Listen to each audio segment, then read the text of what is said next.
One FDA-approved asthma inhaler available over the counter. Primatene Mist. Breathe easy again. Use as directed. Count on Talk 99.5 to keep you informed. Download our app. Listen live at talk995.com or tell your smart speaker to play Talk 99.5. The following is a presentation of the Championship Racing Network. Drivers, start your engines. Pull those belts down tight one more time, warm up those tires, hit your marks, and let's go racing, boys and girls. NASCAR, IndyCar, Formula One, Formula E, and NHRA Racing Talk. This is the Championship Racing Network. Now here is your hosts, Steve West and Matt Nicholson, with producer John Myers. And producer John Bird as well. Here as we are on Saturday morning on our brand new affiliate, show number 2 on Talk 99.5. I am Steve West. That is Matt Nicholson. Appreciate you joining us on what seems to be a much brighter morning than usual because somebody opened up our blinds here way all the way to the top, and now the button to close it don't work. So whoever did that, thanks. Appreciate you. So the song of the day will be known as Blinded by the Light. Yeah, really. Good night almighty. Well, welcome into the show either way. Appreciate you joining us. We got plenty to get to here, plus a lot of conversational talk about many different things here. But let's waste a little time, shall we? Let's get right into it. And funny thing is that there was only one race amongst the series that we covered last week that was in action. It was at Rockingham, O'Reilly Auto Parts Series. Second time already this season. First time series winner. Earlier this year, Sheldon Creed finally took his race car to victory lane. Now your first timer is William Sawalich. Now, obviously, sometimes a little luck plays into this, and it did for William. But he did lead the final 79 laps of the Rockingham race last Saturday. Bested Brandon Jones, Justin Allgaier, gets that first checkered flag. Here's your final top 10. Sawalich, Jones, Allgaier, Rajah Caruth, Carson Kvapil, Creed, Taylor Gray, Parker Retzlaff, Ryan Sieg, Corey Day. Allgaier still leads the points by a pretty good margin, 422 to 296. Pretty good margin. Yeah. That's an understatement. Then you got Sheldon Creed in third, Austin Hill, Corey Day, Carson Kvapil, Sammy Smith, Brandon Jones, Parker Retzlaff, Rajah Caruth. Sawalich has worked his way up into the top 10 now. Taylor Gray, top 11. Taylor Gray's 12th of the 12 cars that would make the chase if things ended right now. Sam Mayer's on the outside looking in, 30 points under the cut line. That technically could be made up in one race, and considering we're at Bristol, I wouldn't bet against it. No, it very easily could be, or at least a chunk of it. Yeah, we're going to talk about the Truck Series race that ran last night, and yeah, there was plenty of carnage there as well. This week's racing, however, actually did begin not in Bristol, but in Concord, North Carolina. First IROC race, technically, of the year. It's weird because Ray Evernham still wants to call these exhibitions. Yeah. Whatever. Yeah. IROC at 1010's Motor Club, Concord, North Carolina. Again, technically an exhibition, but here's the thing, and you know this, you're the resident racer of the show. You put racers in race cars on a racetrack, what's going to happen? They race. A race is going to break out. You cinch the helmet down. That switch flips, and when that switch flips, you go. Yeah, and they did. Kurt Busch, Jeff Gordon, 2 Cup Series champions. Both in quote-unquote identically prepared Pontiac Firebird Trans Ams. Remember those kids? Ask your parents. 12 laps around the course. These guys swapped the lead probably about once every lap. At least it felt that way in some cases. Yeah. And by the time it was all done, the final swap ended up being to the benefit of Kurt Busch, so he ends up winning this. Top 10, Busch, Gordon, sports car drivers Scott Pruitt, Tommy Kendall, and Max Pappas. Also, you got Tommy Dreesy, Scott Borchetta, who is a race team owner in NASCAR and also owns Big Machine. Big Machine Records, Big Machine Vodka, Big Machine Distillery. If it says Big Machine on it, Scott Borchetta owns it. Yep. Bobby Labonte was in there. Bill Elliott finished 9th. Mike Slutz finished in 10th. And here's the thing, 18 cars in all took to the track, and almost every generation of the IROC race car from the mid-1970s all the way up till its last year, 2006, was in there. If you can find a video of it, it's worth checking out. Racing America covered it yesterday. Maybe go check them out. Yeah, it was neat to see the clips of it that I was able to see. It was pretty neat to watch. My question is that we don't have any major IROC news other than the fact that they raced. But my major question is this. Ray Evernham's got this, and I know he's having fun with these older cars. But sooner or later, doesn't he have to try and figure out a new racer, and let's see if we can't put the next generation of IROC out on the track for competition in real? I'm sure that it's coming. I would think. I'm sure that it's coming. He's probably just keeping it tight under wraps. Yeah. I hope so, because don't get me wrong, I love seeing these old IROC racers on the track, and it's great, but let's get some new stuff out there too. I wish it would, and I wish it would revive, because I would used to tell people, go argue with a wall. When I would tell them this, when IROC ran at Talladega, year after year after year, those were consistently the best races of the weekend. Can't argue that, it's because, you get these quote unquote identically prepared cars, leaves it straight up to the driver. These guys would get into some serious stuff. Oh yeah. You could tell they were having a good time, but they were serious about it. And that, made it even that much more fun. So it's really, really a whole lot of good times out there. So yeah, if you get the opportunity, make sure you go do that. Bristol last night, as far as the truck series was concerned, Tennessee Army National Guard 250, more than half a dozen Cup Series Moonlighters taking part. Matt, other than the carnage, which I'm sure you'll get to, what else happened last night? Really not much other than typical classic Bristol. Because, a Cup driver slips in, wins the race that is not named Kyle Busch. Yeah, actually, that might be the most surprising part of that. And somebody named Corey Heim did not come in and win. And that's kind of a shame, because you think about the bonus money that could have gone his way. That's a $500,000 bonus. Yeah, it was $500,000 that could have been total. It would have been an additional $350,000 on top of the $150,000 he already got. Yeah, exactly. So, but winning the race was Christopher Bell, Chandler Smith second, Gio Ruggiero third, Ross Chastain fourth, Christian Eckes fifth, Jake Garcia sixth, Dawson Sutton getting a top 10 in seventh, Kyle Busch eighth, Carson Hocevar ninth, and Brendan Queen in 10th. Scattering out through the rest of the field, you got Ben Rhodes 11th, Chase Briscoe was 14th, Justin Haley 16th, Daniel Suarez that started shotgun got all the way up to 18th. Carson Ferguson, the dirt guy that got the start in the 25 truck, driving for that truck for what it was supposed to be meant for, got 21st in his inaugural start. Lane Riggs was 22nd. All things being equal, first Truck Series start at Bristol, that's not a bad finish. Not bad. I mean, Carson's a good wheelman. He's a very good wheelman. I mean, God knows I couldn't have done that. Ricky Stenhouse Jr. was 26th. Grant Enfinger was 27th. Corey Heim and Caden Honeycutt were 30th and 31st respectively, because they got tied up in somebody else's wreck. And that is it. All right. So here's your point situation. Chandler Smith is back out front in points. Caden Honeycutt second. Corey Heim drops to third. I want to get back into that conversation, because we no longer have winning you're in, right? No. Why isn't Corey Heim eligible for the championship? Talk about it in a bit. Lane Riggs fourth, Christian Eckes fifth, Gio Ruggiero, Ty Majeski, Ben Rhodes, Jake Garcia, Justin Haley holding on to the final chase slot. He's only 4 points up on Stuart Friesen for that. Today, IHRA Outlaw Nitro Series getting into action at Virginia Motorsports Park. On-track action throughout the day. Check IHRA's YouTube page for coverage there. They don't have a network deal just yet. O'Reilly Auto Parts Series getting into action at Bristol Motor Speedway with the Suburban Propane 300. It's airing on the CW network, and PRN Radio starts 7:30 p.m. Eastern, 6:30 p.m. Central Time. Late model Mark out there at Talladega Short Track got in touch with me. He mentioned the first ever visit by the American Big Rigs coming to the Talladega Short Track tonight. What do you know about that?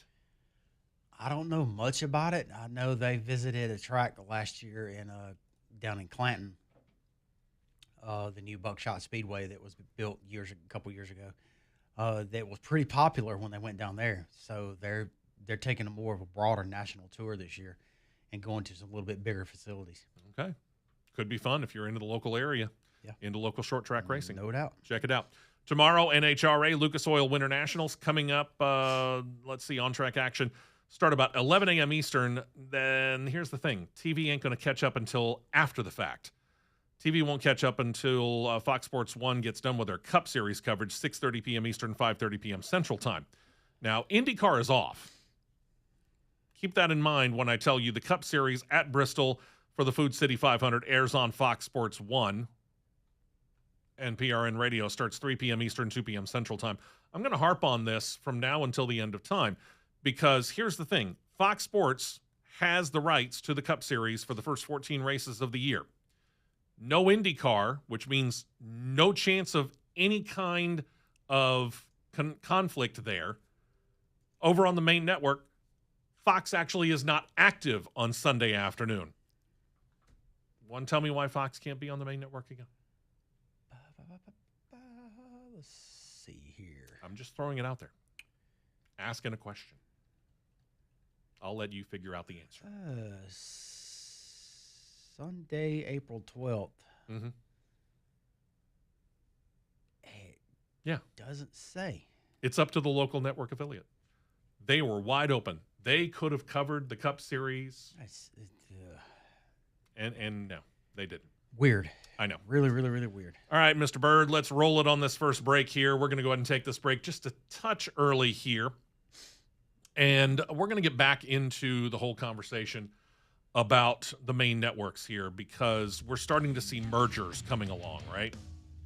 And a lot of people have been saying, oh, this is going to end up with NASCAR back on CBS. Hold your horses on that. We'll talk about it, kind of give you an idea of how some people might be coming to that conclusion. But at the same time, I wouldn't go holding your breath. You would be bluer than the blue that's on my shirt right here if you started to hold your breath now. In fact, you'd pass out probably before it happens. We will be right back with more on the Championship Racing Network. Man, I love this place. I've been surfing here since I was a kid. Now, seeing my grandson out on the water, it means everything to me. Watching him and taking in the blue waves, the sea breeze, the blurry horizon. If you have geographic atrophy, or GA, subtle changes in vision could mean it's progressing toward irreversible vision loss. Izervay is proven to slow GA progression and could help preserve your vision for longer, so you may keep seeing the world around you. Izervay, or avacincaptad pegol, is an eye injection. Don't take it if you have an infection or active swelling in or around your eye. Izervay can cause eye infection, retinal detachment, or increased risk of wet AMD. Izervay may cause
Welcome back into the show. Appreciate you joining us here on this Saturday morning. Steve West, Matt Nicholson, John Bird behind the glass over there on our flagship station, Talk 99.5. Producer John on CRN Live on YouTube. And, of course, we're on Real Talk 99.5 as well on YouTube. So all different kinds of places you can check us out. There is literally no excuse not to check us out. There is a reason for Matt being blind, because the blinds don't work, and they're locked all the way open. If we had bed music coming back in, I would graciously request John Bird to play Blinded by the Light. And John Bird, feel free at any point in time today to go ahead and break that out just for the ever-living heck of it, because, you know, be more than happy to just listen to it. Want to thank some of our great sponsors who are helping us out here, and that includes Cat and Bird Winery. Those guys were the first to jump on board with us and sponsor us here on the Championship Racing Network as we joined Talk 99.5, and can't appreciate them enough. Matt and the whole gang out there, they're going to open up at noon today. They have got they got a cornhole tournament coming up. If you're interested in that, this goes to a great cause. You can go down, sign up, and get yourself set up, and that'll be going on throughout the course of the day today. Live music and food going on as well. I was about to say, if it was another day or something, sign me up. I know. Yeah. And again, this all goes to special camp, so it's really, really cool stuff. And again, they're open at noon, going on until about 6 o'clock this afternoon. A great selection of wines. They do have some local beer that are done by our other good friends and sponsors, Soloria Brewing Company. They do sell them there. They got some what they call wine slushy, so if you're feeling a little bit on the warm side, you can cool off real quick. And if you want to know how to get there, Cat and Bird Winery, 11661 Old Highway 280 in Chelsea. Go check them out again, open noon to 6 today with all the fun that's out there. And, you know, here's the thing. Going to be a great day today. Outside, you can sit out in the pavilion. They got fans out there. You know, again, if you get a little hot, go get a slushy or, you know, ask them to turn on the fan. They'll get the air moving. It's going to be a good time. Mm-hmm. All right, let's talk this TV thing, this main network thing. Yeah, no, and I'll state this right up front. This is not a rip on Fox, all right? But think about this. I impress on our listeners this could, I'm not saying it will, it could impact Cup Series coverage. Think about how things split up and officially began last year. Craftsman Truck Series has a deal. It's all year long with Fox Sports 1. Maybe a couple of races here or there show up on Fox. But for the most part, all the races of the Craftsman Truck Series show up on Fox Sports 1. O'Reilly Auto Parts Series got a deal of their own. All of their races air on the CW network. For the Cup Series, from last year through 2031, season begins on Fox, 14 races, then 5 races on Amazon Prime, 5 races on TNT, and the final run of 14 belong to NBC Sports. The thing about it is this year and last year, only 4 of them will show up on NBC. The other 10 will go to the USA Network. Don't get me started on that. But yeah, let's don't do that. Yeah, we'll deal with that when we get there. There is an agreement on the table, and you probably have heard about this. Paramount Sundance, which they just finalized their merger last year, they have an agreement on the table. And I stress on the table because this still has to cover and get approved by the federal regulators, FCC and so on. But they have an agreement on the table, Paramount Sundance, to buy Warner Brothers Discovery. Warner Brothers Discovery owns TNT. Paramount owns CBS. So if we start to put loosely, connect the dots, let's put it that way. We start to connect the dots loosely, you might think, Paramount Sundance does get the rights to it. Technically, they inherit the rights to the Cup Series. What's to stop them from putting this on CBS? Well, technically nothing. No. But here's the thing. We're already seeing reports out claiming that CBS will probably go ahead and get the NASCAR business if this multi-billion-dollar deal does get approved. But there's no guarantee. Number one, a number of states have raised a red flag over this merger, which is not a surprise because these are 2 of the biggest media companies going. But either way, even if it does get approved, and I actually would be kind of shocked if it doesn't, what could happen if once you get all these guys under one roof? They've already said at this time there's no immediate plans to switch a dang thing. They're going to keep things as they stand for now. But it does kind of make very little sense to have two sports arms, because CBS has its own sports arm, TNT Sports has its own sports arm. It doesn't make a whole lot of sense, so you'd figure they'd merge. But again, that isn't even a guarantee that they would pull it off of TNT and move it to CBS. All that means is it's all under one name. And I guess you would call it Paramount Sports. I don't know. It doesn't matter what they call it. With this arm of that right there, Paramount Sports, Turner, whatever you want to call it. Now, Warner Brothers, the network, let's just call it that, the network. If they would move the Final Four off of CBS to TBS, I'm not going to say that this couldn't happen. No. The Final Four is one of the biggest events of the year. Sure, exactly. Again, we don't know.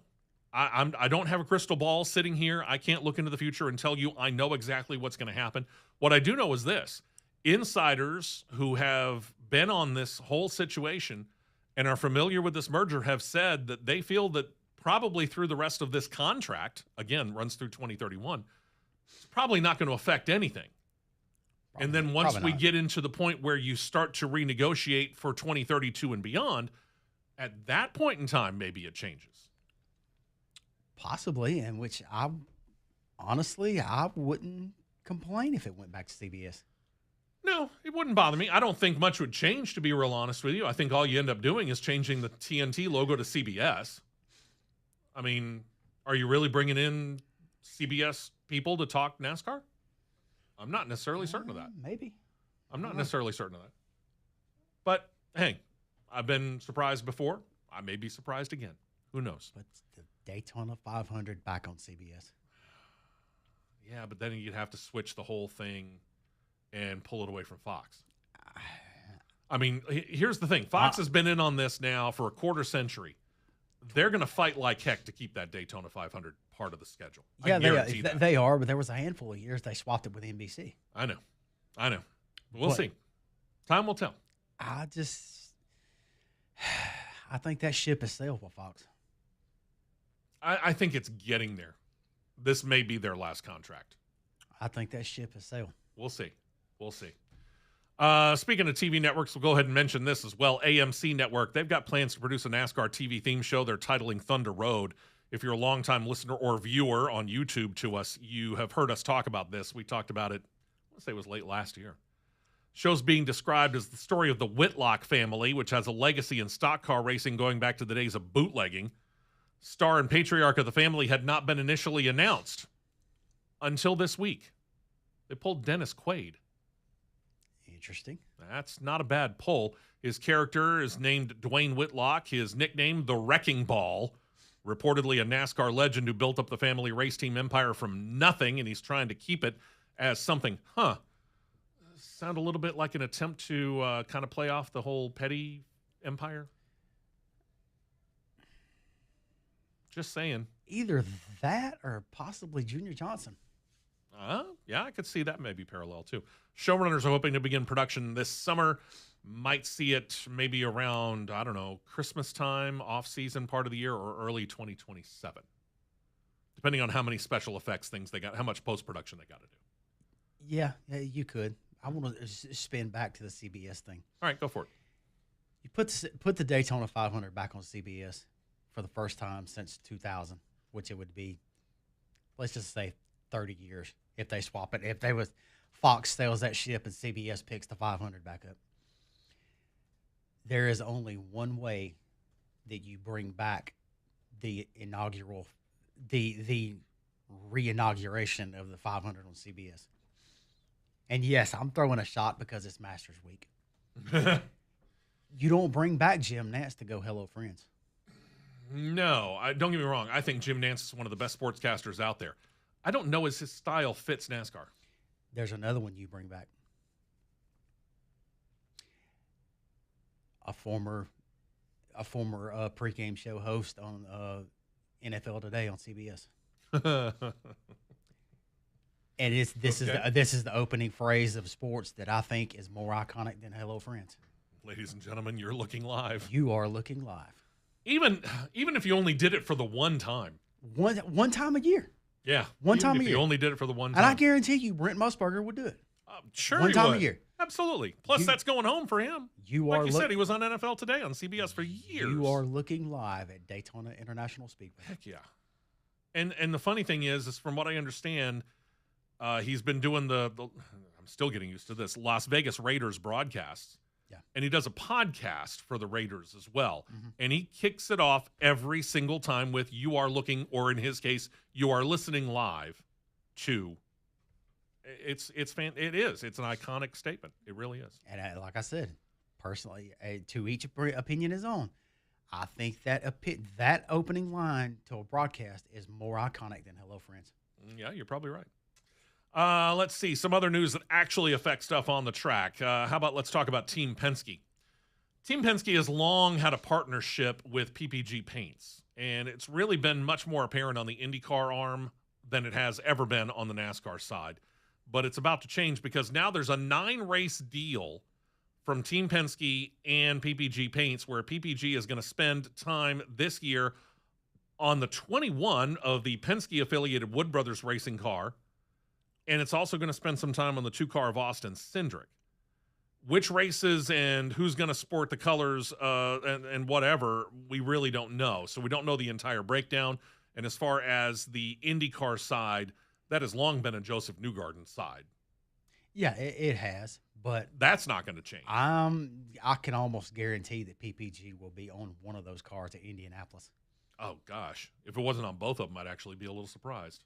I would hate to be I would hate to be either Doug Campbell or Jason Jarrett, which is the spotters of the 2 and the 21 respectively. Well, but here's the thing. Yeah, whenever we've seen Newgarden sport this, it's always been that light blue. Light blue that fades into white, yeah. Yeah. They're a paint company. Throw another color on there. If you're going to throw the light blue on, say, the 21, make the 2 red. Or pick another color. Doesn't matter what the color is. Pick another color. Your PPG Paints. You can. Or reverse it. Yeah. Blue to white on one, white to blue on the other. Yeah, you could do that too. All right. Be interesting. That stupid lawsuit between Joe Gibbs Racing and Chris Gabehart and Spire continues on. I'm not even getting into the details of that. But I am stating this. I'm kind of wondering if this is becoming an endemic or a pandemic. Another Gibbs executive has left, and they're heading elsewhere in NASCAR. Again, you got the whole Chris Gabehart thing. He resigned during the offseason. He moved to Spire Motorsports. Now the latest person to leave, Chief Operating Officer at Joe Gibbs Racing, Michael Gattilla, has resigned. He's moving over to Legacy Motor Club to become their president. Legacy team owner Jimmy Johnson said of it, quote, "Michael's leadership and technical experience will be a tremendous asset as we continue building the future of Legacy Motor Club. He understands both the competitive and business sides of this sport. We're excited to welcome him to the club." Gattilla, before he joined Joe Gibbs Racing, worked with a company called Multimatic, served as their VP of Engineering and Research along with other roles. He's familiar with the racing world, but he hasn't, and he's been an executive with companies like, obviously, Multimatic, so he knows how to be an executive within a company. This is his first major executive role, really, no disrespect to his role at Joe Gibbs Racing. But because, and I'm gonna go ahead and put this out there, because this is a Toyota to Toyota move, I get the funny feeling Joe Gibbs Racing has less to worry about on this, and they're not going to worry about it as much as they're worried about Gabehart, who went from Toyota to Chevy. Yeah, I seriously doubt they'll worry about it. I mean, they're making more of that, truth be told, than they need to. Yep. And it's way too much. Yeah. And Spire Motorsports, they've actually come out and said flat out, Joe Gibbs he's tilting at windmills. Stop it. But, hey, you want to make the lawsuit? It's your money. Knock yourself out. Hendrick Motorsports has announced on their social media pages officially Thursday morning, Alex Bowman has been cleared to return to racing. We were wondering about this. Bowman, driver of the number 48 Chevrolet, needed a replacement driver at Circuit of the Americas. Later that week, he was diagnosed with vertigo, and that caused him to miss the races at Phoenix, Las Vegas, Darlington, and Martinsville. To return and to get doctor clearance, here's what he had to do. They had to take a 48 car, down to 10 Tenths Motor Club, same place IROC just ran yesterday, across from Charlotte Motor Speedway. Had him run several laps, do a full pit stop, and he also put him in the simulator testing before getting a full medical evaluation after all that. And after all that, he was cleared by the doctors. While it hasn't been reported, Hendrick likely is going to apply for a chase waiver, presuming otherwise he qualifies for that. Now let's talk about Bowman first. In the words of the great Jerry Reed, you got a long way to go and a short time to get there. Exactly. Because he is, of the 36 chartered cars, he is planted in 36th place. But let's talk about Alex Bowman first of all, and we'll talk about the whole waiver thing in a minute. This is vertigo. You never know when this is going to hit. And it hit him at COTA, road course, left turns, right turns, hills. I mean, it is like Barber Motorsports Park. It is a true road course that has to go through the contours of the land. So you got all kinds of G-forces going on you. Mm-hmm. Now he's cleared, and he's going to the place that people described as flying a fighter jet inside a gymnasium. He's going to Bristol. It's going to get tested real quick. There's somebody going to be standing by. Got to be somebody standing by. It's just in case. Oh, absolutely. I mean, I get it. He got cleared by the doctors and everything, but, man, this is – I can't think of a bigger test other than going to another road course than Bristol for what he's dealing with. That's probably why they did the medical clearance test at 10 tenths. I would almost guarantee it. Very, very likely, but, you know, 2019 is when I had my first personal spell with it. And when it hit me, it felt like everybody, when I was watching Artemis 2 come back through the atmosphere yesterday, running at 25,000 miles an hour. Yeah, that's how it felt like when it hit me. Okay. From time to time, it hits me not before or during, but after I take a flight. After. Okay. You're running this, recovering from it at Bristol. You're running average 14.7 to 14.8 lap time on a half-mile track. That's at a 33-degree banking. Bristol down to 28. I'm sorry, 28. Yeah, Bristol down to 28. It was at 33. It was 33, now down to 28. And you got to go around that track 500 times. Whew. Yeah. When I thought one time I thought mine was going to get re-triggered, it's when I went to run a car. When I was in North Carolina one time, I went to run a kart and ran a kart at Trackhouse Motorplex. That is a very fast track for a go-kart. Left, right, up, down. Left, right, down, up, you know. However you want to call it. I'm like, whoa. Yeah. Hey, I better stop here. But this is going to be tricky. Yeah. They'll be watching him. I can guarantee it. Yep. Then you got the chase waiver. And again, we haven't heard that they are yet. So there's two different ways of looking at this. You can apply for the chase waiver. It's a medical waiver, and NASCAR's been pretty lenient about that. They generally approve that without much of any problem whatsoever. Right. So you can go ahead and apply for it and hope that you can make up 20 spots over the next, 20 races-ish? Not quite? Make up 20 spots, and you got to gain, I think, an average of 10 per race, I think is what it was. Okay. Not out of the question, but at the same point in time, not the easiest thing to do. No. Is it better for Hendrick? And I'm going to put you in the place of Rick Hendrick and Jeff Gordon, the heads of Hendrick Motorsports. Yeah. If you're in their position, is it better for you to go ahead and apply for the chase waiver for Alex Bowman on the off chance that he makes it? Or do you use that 48 car as a test bed for the other 3 cars in the Hendrick Motorsports stable and say, hey, this actually worked, maybe try it on the 9 or the 5 or the 24? Ooh. That's honestly a tough one. Mm-hmm. I guarantee you it's a tough one. And it's something they're probably wrestling with right now. I would go 50-50. Okay. Apply for it and still do stuff at the same time, because if you do something and then you hit on something, Alex Bowman might just makes the chase. Is that what you're saying? Maybe. And then also at the same time helps out the other trio. I mean, say hypothetically he has a couple of races. He has a couple of races, and the next thing you know, he has a perfect race and scores 76 points per race. Yeah. Fastest lap, wins both stages, and wins the race. That's a lot of ground he gained up right there. Yeah. A ton of ground. Well, think about it. We've had 4 different race winners this year so far. Look at numbers 1, 2, 3, and 4 in points. Yeah. They're your race winners. Mhm. So this chase has done exactly, the new chase rules have done exactly what they have said. Yep. It's no longer win and you're in, but they put more emphasis on giving you extra points for claiming a win, and it is showing up in the standings. Yep. So, if Alex Bowman can go out there and do what he has done, which is put that 48 in victory lane a couple of times between now and Daytona, he might just slide in there. And at that point in time, it's game on.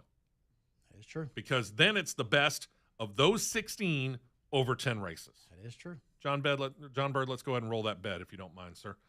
So I'm kind of with you. Show Alex Bowman you got faith and you got confidence, and go ahead and apply for that waiver. Again, NASCAR tends to go ahead and approve that. It's a medical waiver. They're fine with it. But at the same point in time, use that 48 car as a test bed. Let them know, hey, we're going to use you as a test bed because we know the 9, the 24, and the 5, they're all looking good right now, much better points position than you're in. Let's go ahead and give them a shot at it. So there you go. Maybe do both. Not a bad idea.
Network. Welcome back into the show. Steve West, Matt Nicholson here. John Bird behind the glass. Producer John on CRN Live on YouTube. Of course, we're also on Real Talk 99.5 TV. Make sure you go there. Any of those places, you can check us out. And thank you for checking us out here on the new flagship station for the show. Couple of weeks from now, we're going to Talladega. And this show will be pre-recorded. I'm going to go ahead and let you know that right now. And that's news for John Bird, too. This show will be pre-recorded. We will have a show that morning. It'll be a news show, but it'll be pre-recorded because Matt and I are going to be at the track. I got to be in the tower doing my PA work starting at 8 a.m. Saturday morning, which means I can't be here. But beside that, NASCAR has a situation. And I'm not necessarily going to say it's the lone and sole product of the Gen 7 car, but it certainly seems to have come to a bigger headline with the Gen 7 car. In that we need to try and figure out what we can do about this trend of drivers trying to save gas to the extent where sometimes even the leader of we'll just call it a 36-car pack, is running what? Maybe only 50% throttle at times? There you go. There you go. Maybe help if I hit the button. It would. Yeah. 50, 55. Okay, and we've seen this in action. We saw it in action at the Daytona 500. We saw it in action at Talladega Superspeedway last fall, where these guys got into three-wide racing. And three-wide racing looks fantastic if you're at the track. It looks fantastic if you're watching it on television. Until they start looking into the details and they start showing the telemetry that shows that the leader of the pack, and in the case of Talladega last fall, 3 Toyotas leading all 3 lines, and they put the telemetry up, and at some points in time, you were looking at 60% and 50% throttle for the person in front of the line.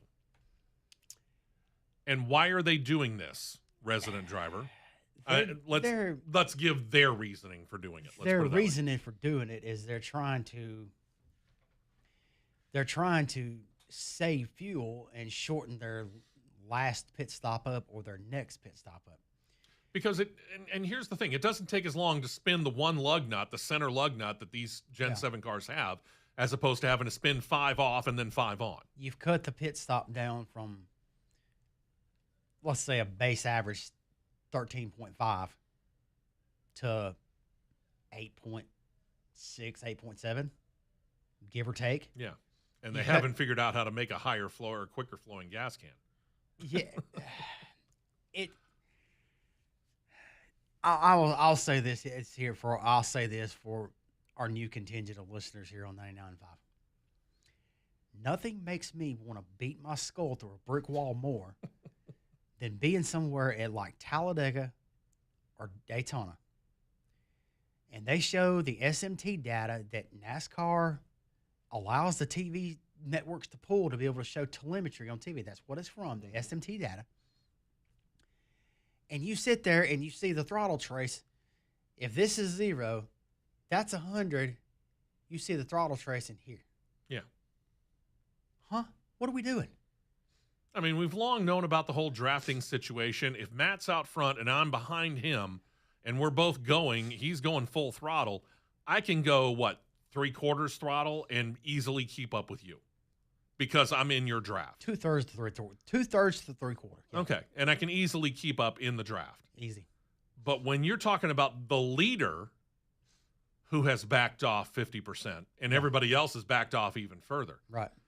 And go back 2 years to where we were watching as the entire lead pack was going out there and they were turning laps, and it was Chase Briscoe. And he had to pit off schedule, and he went out there and he's by himself at Talladega Superspeedway. And he was turning faster laps by himself than the drafting pack of 30-something cars. I think there was 32 or 33 in that pack. And they were going slower than Chase Briscoe was by himself. Because that was specific weekend. I was doing photography work that weekend. I was down in the Turn 1 photo tower, and saw that Briscoe was by himself. And I just the racer driver, well, however you want to categorize me, I don't care. I thought with the naked eye, I was like, wait a minute. Wait a minute here. Mm-hmm. So when the pack come by next time, I got my phone out and got my stopwatch on my phone. I'm like, I just want to see a ballpark here. I found a point on the fence line to when I knew that the first 3 cars crossed that point. I hit the stopwatch and let the lap come across. Okay. They come back around and it was for what I recall, it was like 52-2. Something like that. You know what happens when you have if your pets, if you're a dog lover, when they hear a funny noise and they go, huh? Yeah, that head cocks. What? I went, no. So at the same time that he's out there trackside with his stopwatch doing that, I'm up in the PA booth, and we've got several monitors there. One, we can watch the TV coverage of the race. One is a scoring monitor. And the scoring monitor, which is directly to my right as I'm sitting in the PA tower, shows every driver in their position from 1 to, we'll say, 38 entries. And they'll give your lightest lap time and they'll give your fastest lap time of the race. And I thought, wonder how Chase is doing. So I started looking, and of course, for this particular situation, hits it at the start-finish line. So I watched the lead pack hit the start-finish line. I forget who the leader was. I'll just throw out a name. It's Chase Elliott. He comes across. He's doing, I'll say, a 52.3 lap. And I start watching Chase Briscoe, and here he comes around, and he comes across this time, and he pulled a high 49. It was because when I clocked that lap, he was 4/10 quick. He was 4/10 quicker. He had a 51.8. Okay. Well, I saw at one point in time, and I don't know which lap it was because I was watching for a number of laps. At one point in time, the lead pack ran a just shy of 52-second lap, and Chase Briscoe pulled a just under 50-second lap. He was almost 2 seconds faster by himself than the lead pack. Because and that's because they were backing off the accelerator. Yeah, the naked eye, the naked eye, and the competitor in me thought, wait a minute, he's pulling them. He is pulling this pack.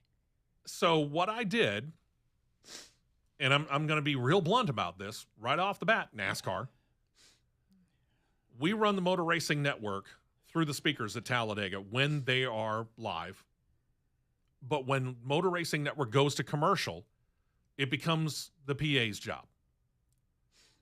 I talked very openly and loudly about how much faster Chase Briscoe was than the pack.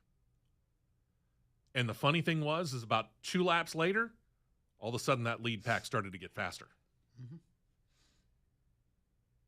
I recall that because when I seen that, I said, take a look at the time and scored. He and I were texting. I said, because Briscoe is faster by himself than the pack. Mm-hmm. And just a little while later, he said, yep, he sure is. Yeah, by a pretty good margin. Yeah. So John Probst, who's NASCAR's Executive Vice President and Chief Racing Development Officer, he said for Talladega, the stage lengths are going to change. Okay. He got on the official podcast for NASCAR called Holler Talk this week and said this, quote, listen, we talk to our fans every week, so we hear what they're saying. There's certainly a lot of feedback from the fans that we don't always like and see some of the 3-wide fuel saving that happens, mostly at Talladega and Daytona. I think that coming out of Daytona, we've been working hand in hand with a lot of our race teams trying to largely break into 2 categories of things that we could do. One being the sporting-related things like the rules around pit stops or stage lengths or things of that nature. The other being in the technical bucket, which would mean car changes, spoiler, power levels, things of that nature. On that note, I wouldn't expect anything major to happen this year. But they might play with some things this year to lead into next year. We'll get back to that in a moment. Probst didn't give details on the numbers, but he did state this. He said that the final 2 stages at Talladega will be shortened. He claims short enough to run without a fuel stop. Now, how long is a fuel run at Talladega in the Gen 7 car? It's about, give or take, 35 laps, right? Yeah, approximately. What's the longest you could, if you mashed it and kept it floored and you're the leader, what's the longest you think you could go? 35. Okay. It'd be 35. If you got back in a pack and stretched it, 40? you could stretch it. Okay. Still, this is a moot point. 35 to 40 laps. Talladega race is 188 laps long. We got to take a break here as we go from hour 1 to hour 2. I'll let you think about that for a moment. 188 laps. The final 2 stages are going to be short enough to run an entire fuel run. Start to think about the math of how long stage number 1 is going to be. And we'll be back to talk more about this in hour 2 on CRN.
Welcome back into the show. Hour number 2 underway. Steve West, Matt Nicholson.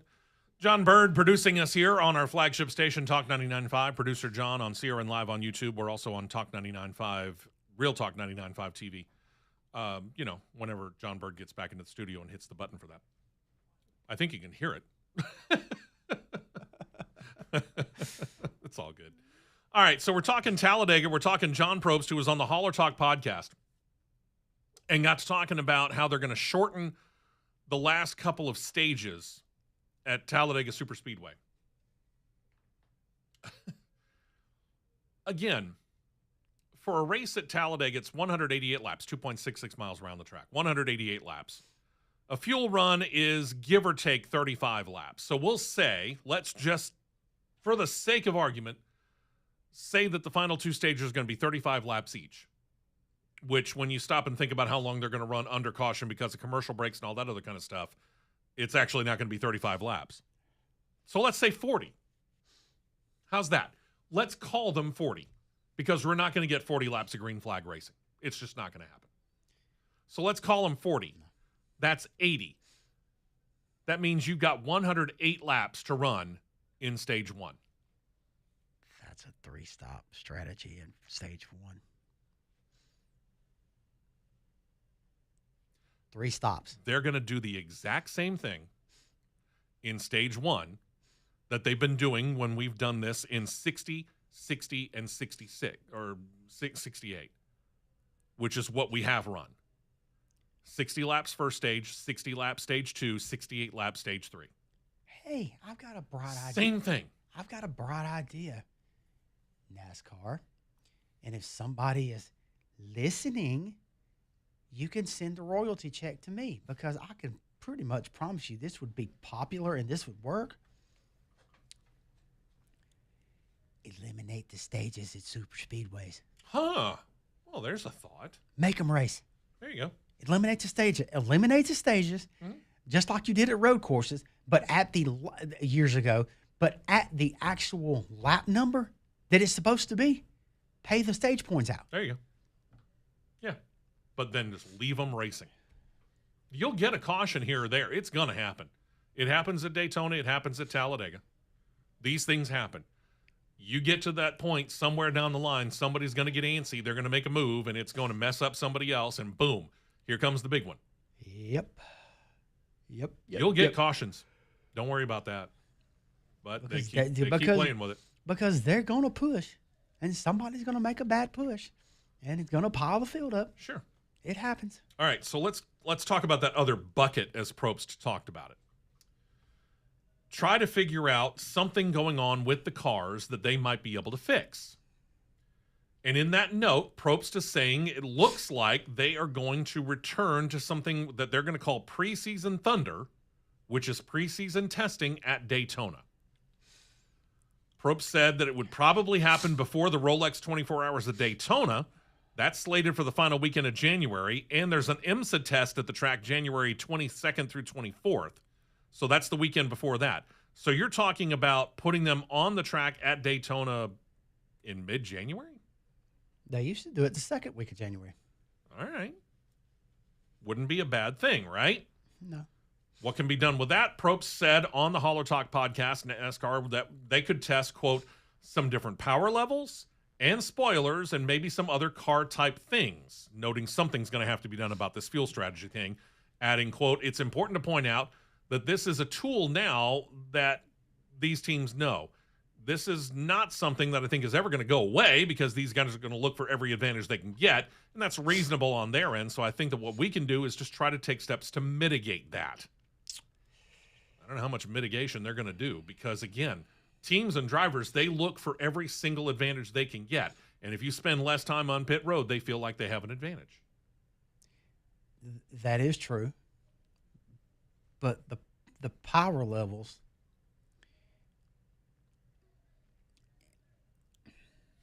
here's a simple way you can fix that.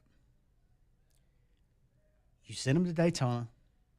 Well, let me back up and say this right now.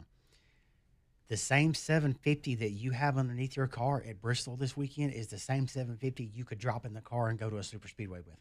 Could, yeah. You could do that. All right. Secondly, if you're going to do the preseason thunder and test power levels, you start with a 750. And if you feel like you want to ease backwards, ease it backwards. these might be on the table. You could ease it backwards and dial it back with. You can dial it back with the engine. You can dial it back with the engine tuning, the timing, the fuel output through the fuel injectors, etc. Whatever you want to call it, through the ECU, the MSD box, whatever. All right. But I am confident enough to say, I'll even say this, the 670 that you see on the intermediate tracks, save away from Atlanta. The 670 that you see, Vegas, Texas, Kansas. The 670 you'll see at Chicago. Homestead. Talk about in a moment. Homestead. Places like that. And the more speed that these cars put out in a straight line by themselves, what have we gotten on the 1.5 miles? Arguably the better racing out of this car. Agreed. Increase the horsepower. It seems to me that these cars work better with increased horsepower versus less horsepower because they've got the drag levels of an M1 Abrams tank.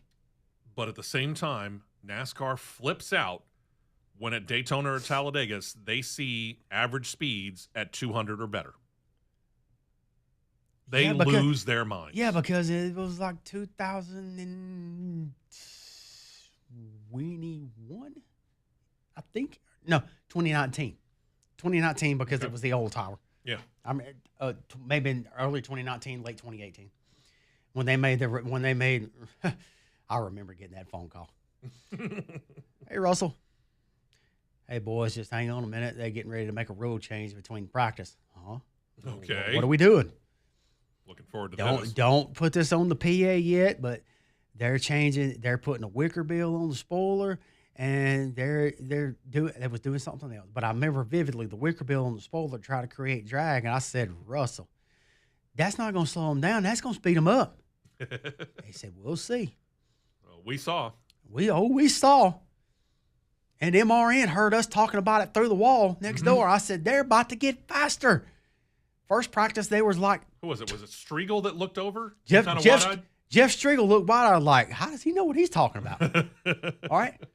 First practice, they were like, the pack, they were like 201, high 201, low 202. Yeah.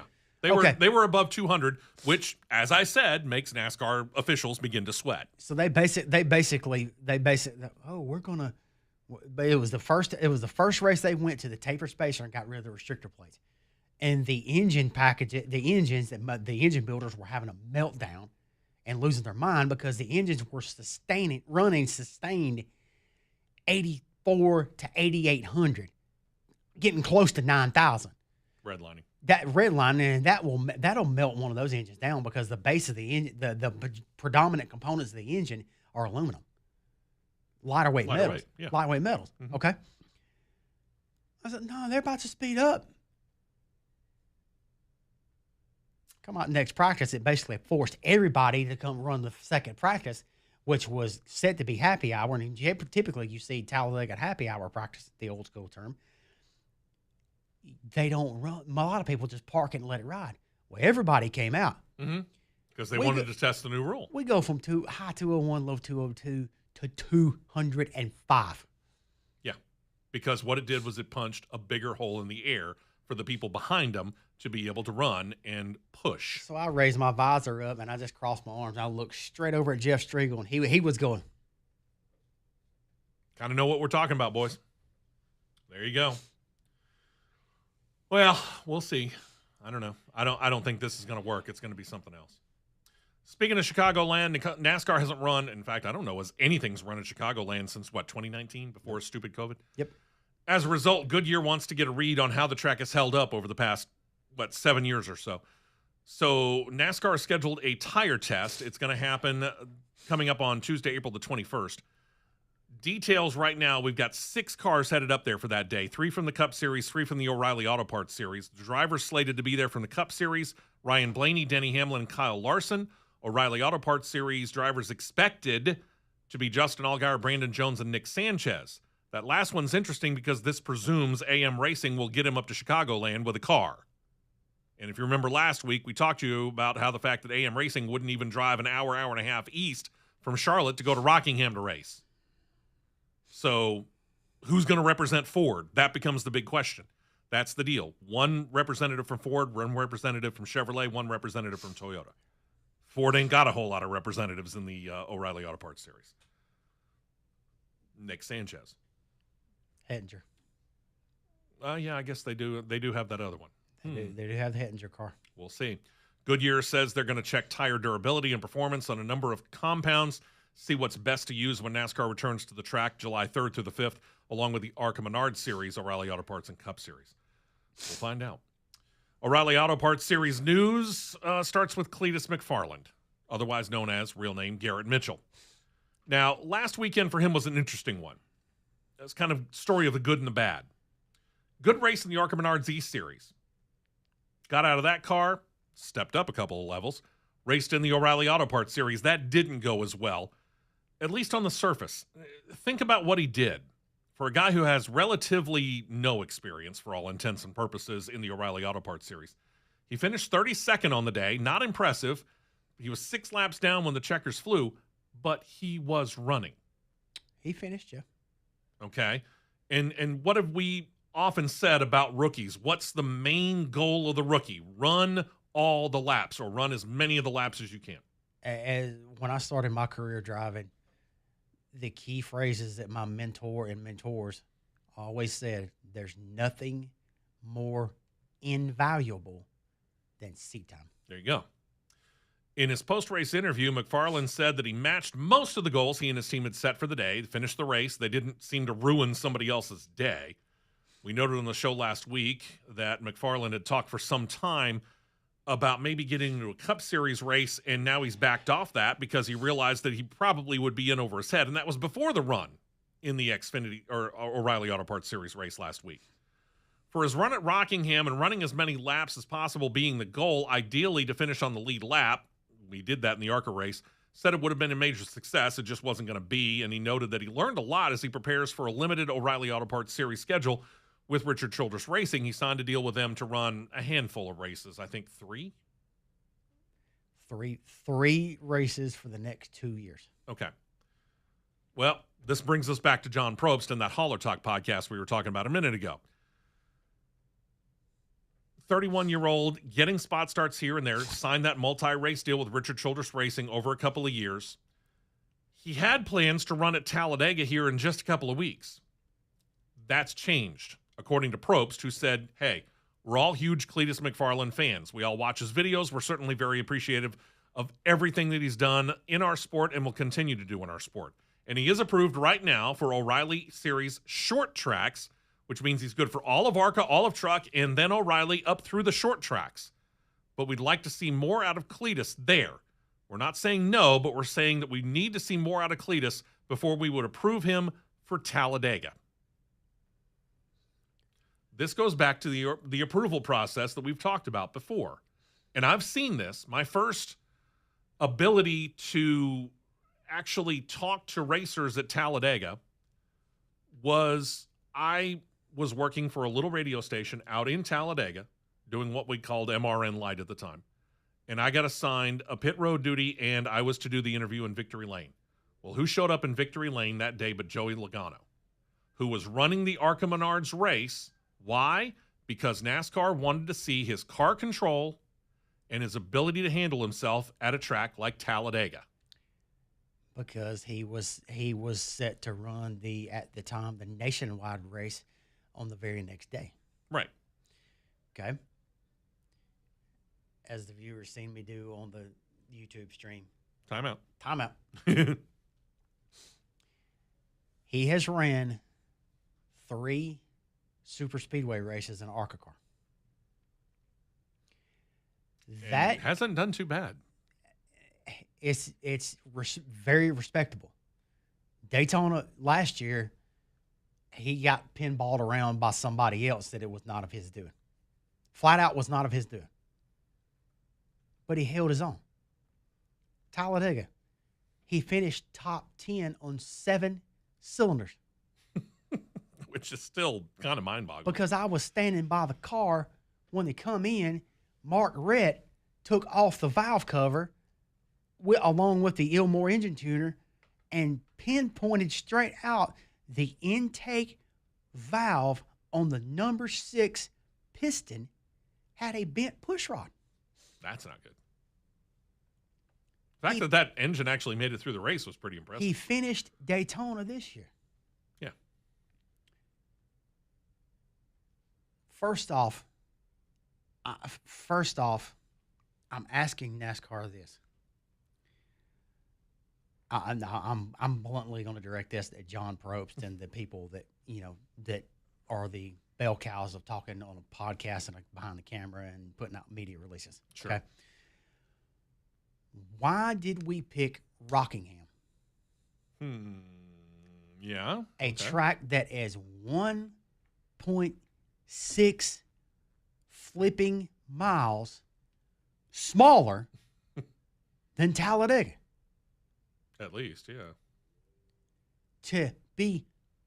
To get approval, seek approval to run Talladega in the O'Reilly Auto Parts Series, in which, hands down, would be a car, if it come off the lift gate at Talladega, would be a top 5 threat for the pole.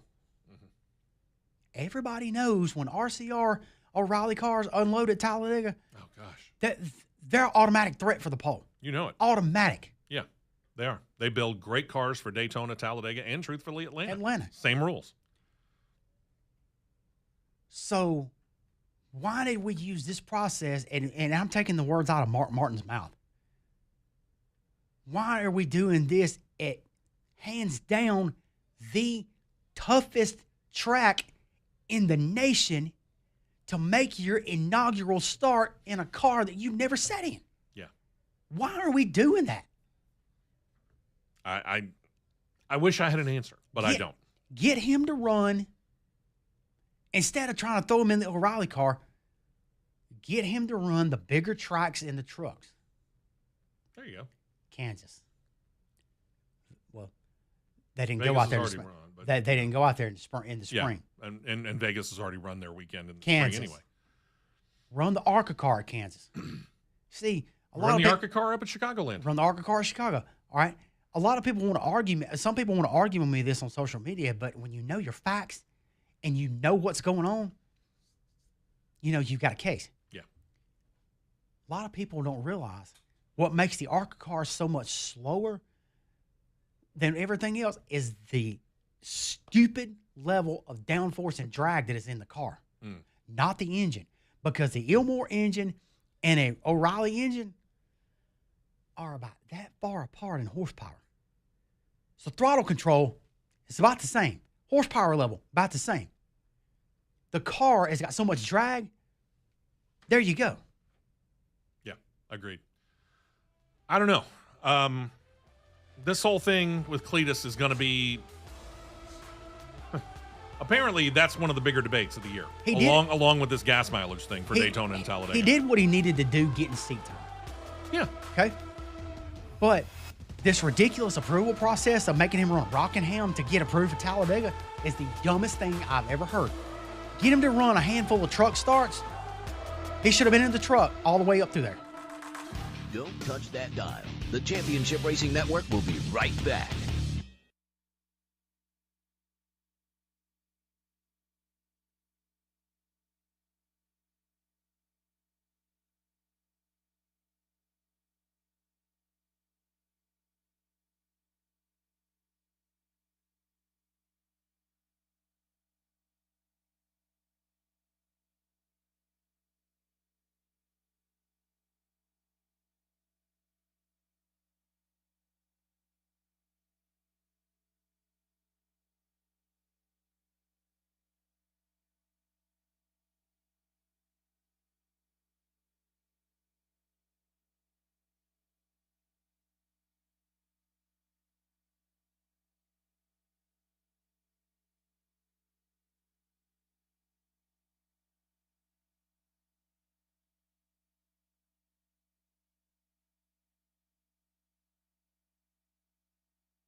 Welcome back into the show. Steve West, Matt Nicholson, producer John Myers on CRN Live on YouTube and running Real Talk 99.5 and everything on Talk 99.5. John Bird, thank you all very much for checking us out, however it is that you are. I want to thank one of our other great sponsors here. That's Siluria Brewing Company. Was out there last night, hosted music trivia out there, had a great time.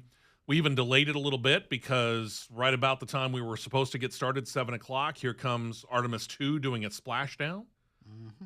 So I kind of felt like I was suddenly Tom Brokaw, and I was doing the countdown and describing it all, and we all got to watch it, and once they splashed down, the whole place cheered, and we had a great time. And that's the kind of thing that you get at Siluria Brewing Company, and longtime listeners to Talk 99.5, they're familiar with Siluria because we've hosted several things there. We've hosted our Christmas extravaganza there. We've hosted Jawbone Jam there in years past. It's a fantastic place, local craft brewery in Alabaster. Danny Sample and everybody down there, they're just fantastic. It's a great place. It's the old Alabaster Post Office, if you've never been there. It's located 145 First Avenue West in Alabaster. They're open today, starting at 4 o'clock. Sometimes on Sunday they open up. Just be on their social media pages, and you'll find out very quickly whether they're going to open up on a Sunday or not. But Tuesday through Saturday, 4 at least, to 10, maybe 11 o'clock in the evening. There's something going on every night. Regular trivia on Tuesdays. I've got music trivia Fridays where I'm the host. It's followed by karaoke. They do things like painting classes. They're going to have, quote unquote, politically incorrect. They're going to have midget wrestling coming up this coming weekend. Go onto their website. Okay. Check it out. Siluria Brewing Company. Interesting. Something going on there just about every night. O'Reilly Auto Parts Series DAS for Cash underway. First 4 qualifiers were William Swalich, Brandon Jones, Justin Allgaier, Rajah Caruth. Highest finisher of those later tonight at Bristol gets a $100,000 bonus. After the Bristol race, top 4 series finishers then qualify for that bonus as they go into Kansas. It's a pretty cool thing there. Now, a lot of talk has been made about, hey, General Motors, they don't actually build the Camaro anymore. They ended it after the 2024 season, right? Well, according to GM executives, an insider has said that GM executives have said they're going to be back in the car business in the very near future. They have what they call an alpha platform or chassis. And they state this is going to be the basis for cars that are coming out soon for Chevrolet, Buick, and Cadillac. Despite the fact that the U.S. is very, very big into SUVs and pickups, go look into the top 10 sales. Go look into the top 20 in sales in the United States of just vehicles. It's dominated by pickup trucks and SUVs or crossovers.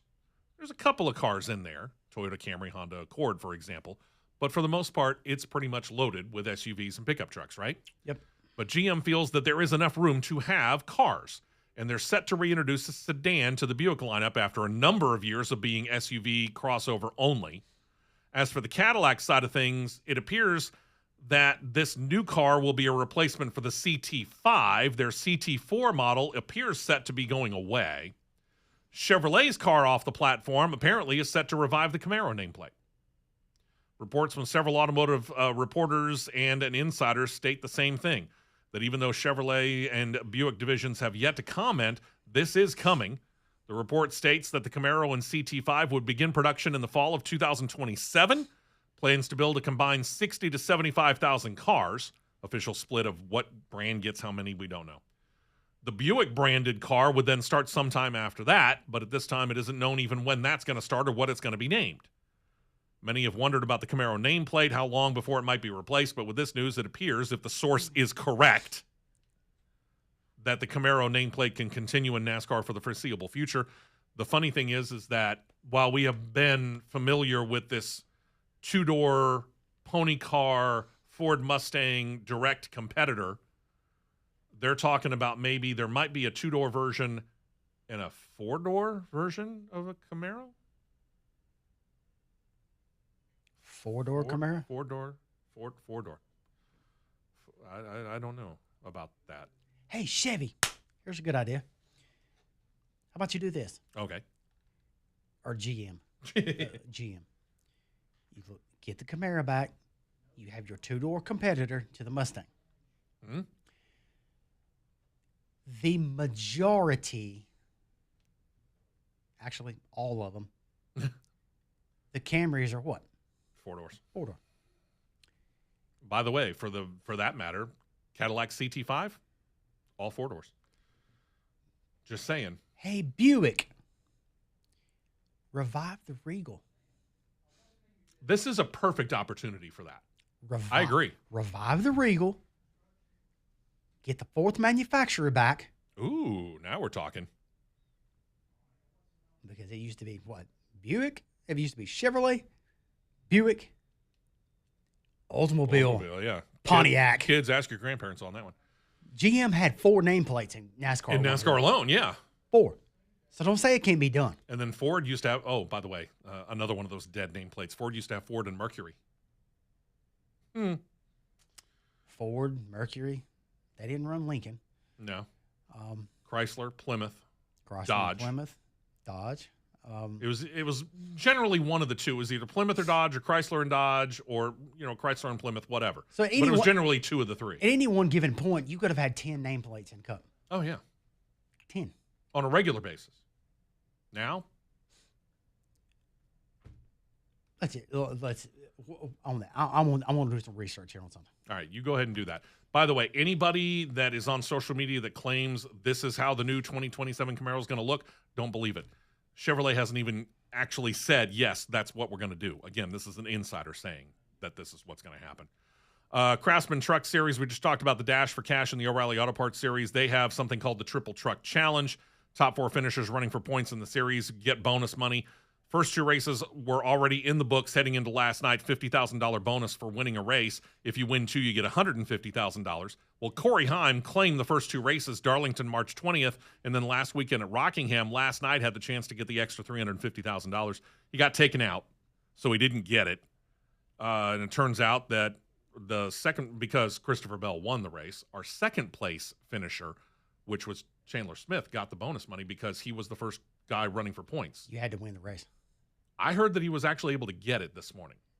I don't know. I didn't hear that part, but I knew last night that it was he didn't get it. Okay. All right.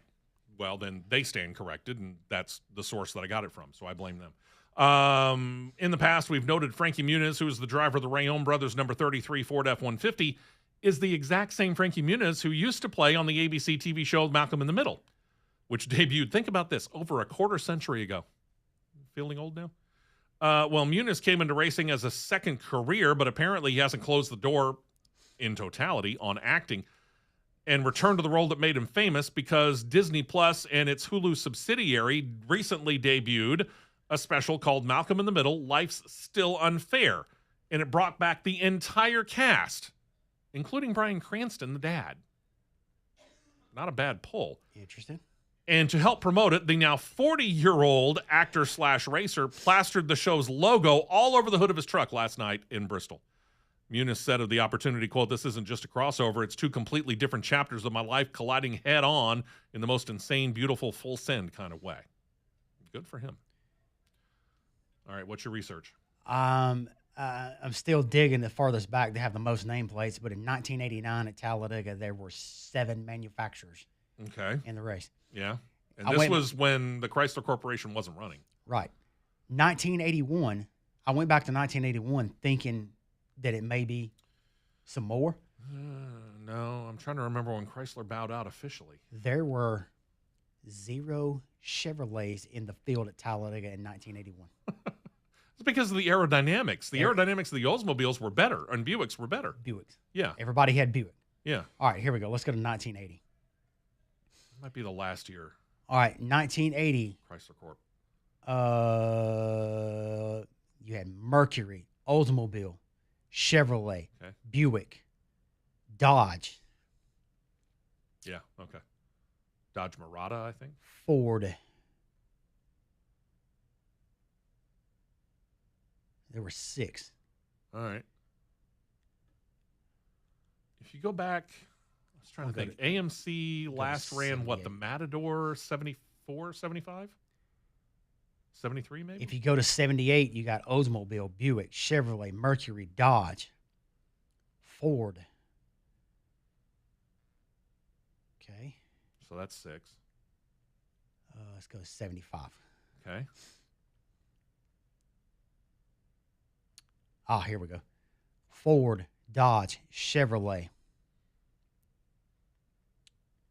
Plymouth, Matador, AMC, yeah. I knew they were in there somewhere. Pontiac. Still 6. Yeah. 1989, there were 7. There you go. We miss those days. Miss them bad, man. Really do. Yeah, buddy. Calig Racing, after the suspension and then the departure of Daniel Dye, something we talked about here on the show last week. They pulled in Corey LaJoie. He's going to run the remainder of the year. They have applied officially for a waiver for him to be eligible for the chase, should he otherwise qualify for it. Now, again, the Truck Series is a shorter racing season, and they've already run a few races, so he's kind of like Alex Bowman. He's behind the 8 ball. He's got a lot of room to make up, especially considering the fact that only 10 drivers make the chase. So he's even a little bit tighter than Alex Bowman is. But it is possible for it to happen. You got that, and you got the Alex Bowman situation. But it brings up this topic for me. Despite the fact that we got rid of the playoff system and we got rid of win and you're in, we still have that rule on the table that I don't quite understand, that a driver must at least attempt to run every single regular season race to be eligible for the playoffs unless you get a waiver. Why? I can agree with that. Why? Because the reason I agree with it. Because I got to admit, I'm on the other side of the table here, so I'm going to give you a chance to convince me. Okay, this is the situation. Here's the scenario we got right here. We're in the Truck Series. There's 4 of us. You got a car. You got a truck. I've got a truck. John Bird's got a truck. John Myers has got a truck. All right. We get all the way up until this season's 22 races. The playoffs are 7. So we get all the way and we complete race 15. Mm-hmm. Okay. I've declared for my points. I've declared for my points. You declared for yours. Mm-hmm. John Bird's declared for his, but John Myers hasn't. Okay, if you haven't declared for the points, I get that. You hadn't declared for the points. All right. But mid-season, you had a couple of good races. You won a couple in the sense of John Myers. All right. He all of a sudden, hey, I'm going to put my points on trucks. A la Corey Heim. But here's the problem. From what I understand, Corey Heim declared for points before the season began. I thought he declared for points for Cup. I think he declared for points for Cup because the majority of his races were going to be Cup. All right. Now, I'll state this right up front. I agree with Matt to a certain extent. If you decide that you're going to declare for points midway or as the season has already begun, I agree with you there. Okay. But if you have declared for points beforehand, even if you know you're running a part-time schedule, who cares? But to the point, I've in one of the rare instances, I agree with the protocols of NASCAR. If we got a situation where we get to race 15 and how the standings are, no, I don't think you should be able to switch in the middle of the season at all. No, I agree with you there. By default, because he hasn't completed every race, he's not technically in the top 10. Excuse me. Okay, but let's just say between me, you, and John Bird, we're sitting 8, 9, 10. I've had a couple of bad races. Steve's had a couple of bad races. John's had a couple of bad races, but we're within about 5 points apart. All right? And then you get somebody who's a part-timer. You get somebody that's a part-timer. Midway in the year. You get somebody that's a part-timer, John Myers, that declares partway in the year. He's got 3 victories out of 15 races, but he has not started every race. But John Bird has, because John Bird's got the final cutoff spot. Here's the question. Because John Bird started every race and he's attempted every race, is it fair for John Myers to come in and knock John Bird out because John Bird's earned his spot in the playoffs? Me and Steve's got a couple of point cushion over John Bird, but he's right there nipping at our heels. Is it fair for John Myers to knock out John Bird out of the playoffs because he's got more points, but he turned around and declared it midway through the season, the regular season, but he hasn't started every race, but John Bird has? I think what we need to make sure of is that when the green flag drops on the first race of the top 3 series of the year, which will be the Truck Series. That is your dead last minute. That's your last minute. If you haven't declared for points, whatever points or a series you have declared for points in, that's it. You're there. Now, if you're I'll agree with that part. if you're in the sense of Corey LaJoie and you're what I'm going to call a pickup driver, because Daniel Dye got ridiculously stupid, Yeah. and you got picked up to fill the seat for the rest of the year, This is a waiver situation. That's a I waiver understand. situation. Yeah. Okay. That I get. that's a waiver situation because you're the fill-in driver and you're coming in trying to run for the championship, not only for that team, but for yourself. Yeah. This Okay. is the old extenuating circumstances. Extenuating circumstances. But that's my scenario. Or if John Bird had me and Steve beat, Steve was in 10th. Is it fair? He started every single race with his number 14 Ford. Let's just call it that. All right. He started every race, but John Myers has only started 10 out of the 15. But the 10 out of the 15, John's got 3 wins, but he has more points. But on race 6 of race 6 that he ran, I'm going to declare for Truck Series points. Is that fair to Steve for him to knock him out? No, I agree with you on that. That's where I'm getting at. Yeah. But to me, I don't care whether you're full-time or part-time.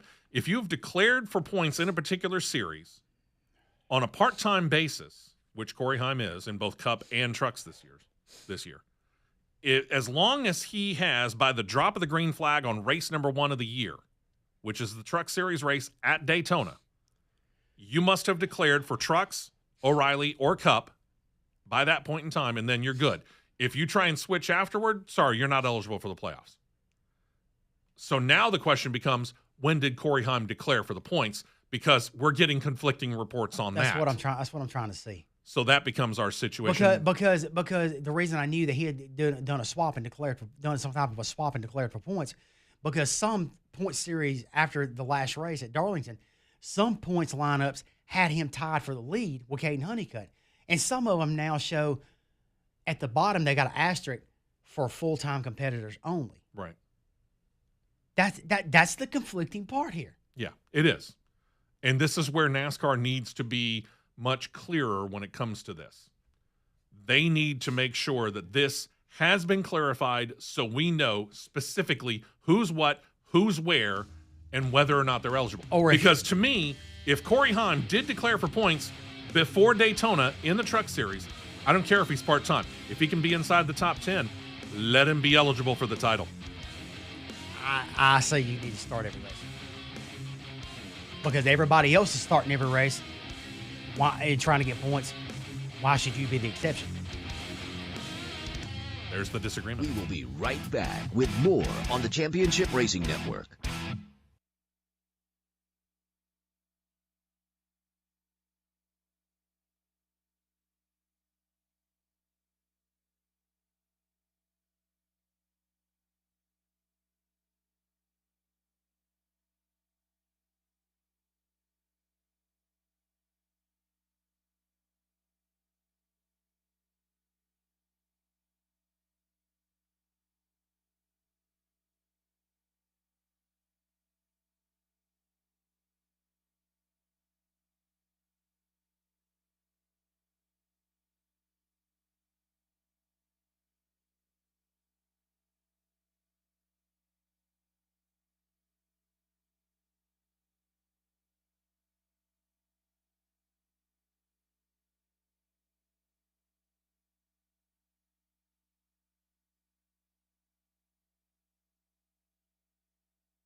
If you owe back taxes, listen carefully to rule number 1. Never go up against the IRS alone. They're cracking down, freezing bank accounts, garnishing paychecks, canceling passports. Even your home or business could be at risk. But here's what they don't tell you. The IRS has powerful tax relief programs that could save you thousands if you qualify. That's why smart people call Optima Tax Relief, America's #1 tax resolution firm. Nobody knows these programs like the experts at Optima. Their team of tax attorneys and licensed professionals have resolved over $2 billion in tax debt for people just like you. The IRS is not stopping, so don't wait and don't take them on alone. For tax help you need, for tax help you can trust, call Optima today for a free consultation. Call 800-608-0955. 800-608-0955. 800-608-0955. Optima Tax Relief. Some restrictions apply. For complete details, please visit OptimaTaxRelief.com. 4 tires and 2 cans of fuel, and we're back to more racing action on the Championship Racing Network. Welcome back into the show. Final run to the checkered flag for this particular edition of the show before we turn things over to Jim Moore and Shop Talk here on Talk 99.5, our flagship station. Sunday, as we turn our attention to the straight liners here, going to mark another milestone for the NHRA in their 75th anniversary season. Funny car division set to run their 1,000th ever official race under the NHRA banner. Going to have a special trophy for the occasion's winner, as well as a full field heading into Southern California to attempt to qualify for the event that will have its finals tomorrow. Marking a milestone following their first race happened way back in 1966. Eddie Shartman was the winner at the Tulsa Open. Winner of race number 100 in Atlanta, Trip Shoemake, which brings us to race number 1,000, where some teams are doing something special on their own. One of those happens to be Tripp's son, Travis.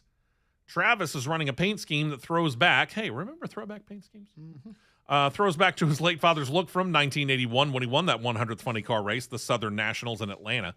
Black car, 3 colorful stripes along the bottom, and the car was called Little Haas back then, so he's put the same Little Haas name on this one. The name, the car owner, Johnny Loper back then, younger Shoemaker, running the same look, complete with Loper's name on a car that's actually owned by a guy by the name of David Benjamin.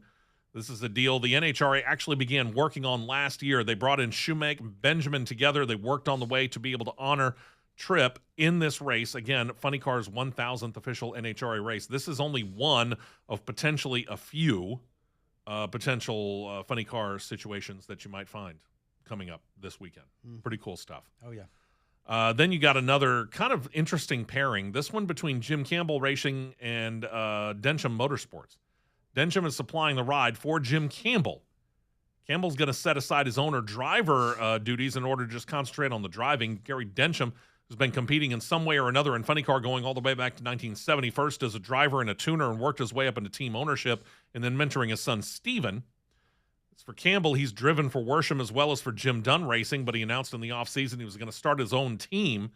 Said that he's going to get into regular NHRA competition with that team later this year, but said this was a good opportunity to keep his driving skills sharp while working to get his own team actually out on the track. Is driving a perishable talent? No. But timing can get rusty, and that is ever important in the NHRA, correct? Timing, it can. Okay. Yeah, all right. it can. And that's the biggest part of it, because your timing situation, reaction time, shifting, everything like that, that's all that stuff's really important. Yeah, you can do a couple of training sessions of what I've heard them call. What you can do one on the box, do some training sessions, and it'll knock the rust off. It'll knock the rust off of it. Yeah. Okay. Then there's Ron August Jr. He's beginning this year in a slightly different role, simply driver. His Ron August Motorsports team has been taken over by a gentleman by the name of Larry Antaya. Larry Antaya Racing has backing from Antaya's own fire protection management company. Company came on board to sponsor August Sonoma last year. He liked the series and the results so much, Antaya and August worked out the deal. So he's now into ownership. He's been involved in motorsports for a while. First got involved in sprint car racing, owning teams there. They have racked up some 410 NARC series wins, but they decided to try drag racing, teaming up with August, like I said, last year. The team won't be full-time initially, and Taya promises they're going to be at each of the 4 West Coast events this season, starting with this weekend, and they hope to begin to build on that for 2027. And then here's this is going to be more a visual thing than anything else, but Visual sometimes can make a big difference. NHRA officials announced this week that in the Pro Stock car division, they're not going to go back in time in an effort to reduce costs. I don't know how this is going to reduce costs and get more participants in the division. Back in 2016, the NHRA switched the division from carburetors over to electronic fuel injection. It does help on the gas mileage, but these things still suck down gas like there's no tomorrow. But it's racing fuel anyway, so what's the difference? A quarter of a mile. What is gas mileage? Yeah, really. And it brought about the advent of flat hoods. It eliminated the almost over-the-top sized hood scoops and that they've been using previously. But now the hood scoop's coming back in the 2027 season. They're not bringing back carburetors, by the way. The division's going to continue with the fuel injection system, so why the scoop? NHRA officials talked with teams, racers, engine builders, crew chiefs. The vast majority said that they wanted just the visual of that big hood scoop, and they're bringing it back. Consensus is that with the scoop and the new dual throttle body fuel injection system, Jim Moore can talk about that later, that it's going to become a more efficient way to tune the engines in the division, much less variation from racer to racer, and the look should give that recent increase in interest on the fan side for the division on the upside. Now, again, it looks sharp, don't get me wrong, but the function's now gone away. So what's the benefit? Cooling the engine? I don't know. To a degree. Because when you can get them tuned right and get air in there, they'll make the fuel and air mixture will make more horsepower. But I personally think the reason why is because, well, they say to get more competitors. The Pomona list of competitors right now, Pro Stock has the most out of the top three divisions. Pro Stock's got the most interest. Interesting to note. But with how the popularity of the Mountain Motor Pro Stocks have taken off in IHRA, there were... Feeling pressure, you think? I'm wanting to say there were over 25 entries at Virginia this weekend. So they're starting to feel some heat from the IHRA. They're really now. There's a little bit of heat coming in, I think. I got you. Okay. Recent departure of Jonathan Wheatley from the Audi F1 team as we turn to Formula One. Boss Mattia Binotto of that team said that there are no plans to directly replace him with a new team principal. Binotto, who has been a team principal himself with Ferrari, said he's looking for more trackside support personnel. Matt and I are available. Depends on how much you want to pay us.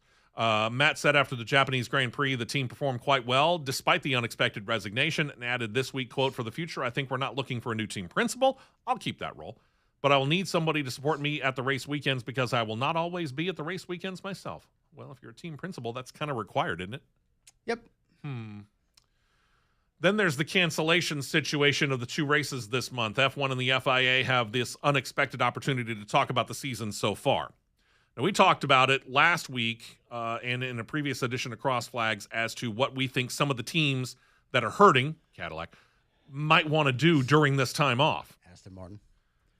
Well, apparently the Formula One and the FIA are going to talk about rules and how things are going so far this year. Specifically, the new regulations for the power units, that 50-50 split between the internal combustion engine and the hybrid add-on. Now, the drivers are split on it. Max Verstappen's talking about taking a steering wheel and going home. Lewis Hamilton, on the other hand, feels like these new cars are, and these are his words, quote, "the best form of racing," unquote, that the F1 series has had in his long career. It goes back 20 years. So who's right? Well, nobody, because it's an opinion, but officials are talking about it anyway. Nothing's going to be done immediately, but as of Thursday, they had a meeting. It was the first of 3 that are planned before we get back to racing in the first weekend of May to determine if a rule change needs to be made, and if so, what the rule change or changes will be and how they'll be implemented. The next meeting may determine some of these possibilities, and then a third meeting slated for April 20th will, or at least is slated, to include the team bosses and Formula One CEO Stefano Domenicali. And if any changes are to be made, they state they might actually make them before the next race on the schedule, which would be right here in the U.S., the Miami Grand Prix. So you're going to give them from April 20th, basically until the first weekend of May, to implement whatever change you're going to make. Okay. Good luck with that. Yep. As for Verstappen's threats of impending retirement, maybe he does want to do it just because he's starting to lose all these people. The next one to go, ESPN reports their trusted sources are telling them it's Gianpiero Lambiase who's set to leave Red Bull, move to McLaren for the 2027 season. Now, who the heck is Gianpiero Lambiase? Well, he's been with Red Bull long enough to have been the only race engineer that Max Verstappen has ever had in his ear. Called the shots for him when he made his F1 debut in the 2016 Spanish Grand Prix, Verstappen's first win, which marked him as the youngest race winner in F1 history, ripe old age of 18 in a few days. Red Bull has confirmed that though he has announced his departure, he's set to remain with the team through the remainder of his contract. That contract runs through the 2027 season. Not many places let you quit and then stay in the job that long. Yeah, that's true. I'm getting the funny feeling there's going to be a buyout somewhere in here. Probably. And then, of course, you have what in Europe they like to call gardening leave. We call that sitting out a non-compete here in the United States. Yep. I'm not sure exactly when he's going to start at his new job. We'll see. To IndyCar, where the annual White House Easter egg hunt, not necessarily something we would talk about on the show, but when you get racing involved in it, we'll talk about it. And indeed, racing was involved. IndyCar driver Stingray Robb showed up and represented the series, so it seemed newsworthy to us. The Juncos Hollinger racing driver was in D.C. not only to hobnob with President Trump and the hundreds of kids who were on hand for the annual event, but he also had the chance to talk about the upcoming Freedom 250. If you're unfamiliar with IndyCar, this is where they are going to run a race later this year, the 250th birthday of the United States, on the streets of Washington, D.C., specifically August 22nd, 23rd. Here's the funny thing. This might be one of, if not the shortest course IndyCar is going to run on this year. 7 turns over 1.7 miles. We detailed the map a few weeks ago at our previous flagship radio station and on YouTube. I had a good way to describe it. Ridiculously short? Stupidly short. There you go. White House, Capitol building kind of be off in the background, but they're not going to be included in the immediate path that the driver is going to take in this race that was added after the season kicked off. But Rob said of his time at the White House, quote, "It was an incredible honor to represent the NTT IndyCar Series and Juncos Hollinger Racing at the White House today. We definitely inspired some future race car drivers, and it's always extra special to share our sport with the next generation." I'm waiting for the backlash on social media of all the people who go, "I can't believe you hung out with President Donald Trump." Shut up. He went to the White House at the invite of the president. Who cares who the president is? It's an honor to be able to go. You don't want to go? Don't go. But how often do you get a chance to go to the White House? If you don't want to go, it's called a respectful decline. Yeah. How often do you get a chance to go to the White House? You go. I'm sorry, I'm going. Might have an opinion for the president who's sitting there at the time. I would go regardless. Well, yeah, but again, if I have an opinion on the president, I might give it to him. Just saying, might get me kicked out of the White House. As for the D.C. race, it was added after the season started, as I noted, made this year 18 races long as opposed to 17. And we've long wondered why this series has such a short season. F1 runs 24 races, 22 this year with what's happening in the Middle East. Cup Series runs 36 points races, 38 events in all. Both of those series run from February to November, maybe even later. IndyCar starts in March, wraps their season in September. IndyCar president Doug Boles says in the future, a season with more than 17 or 18 races could be coming, but he thinks right now the limit's 20. Still short of November. Do it. Go for it, man. Get up to 20 and start to realize there's a good market out there for you. Go knock it out, man. All right. Indy 500, we'll talk about that next week. They're still struggling to get to 33 a cars. presentation of the Championship Racing Network.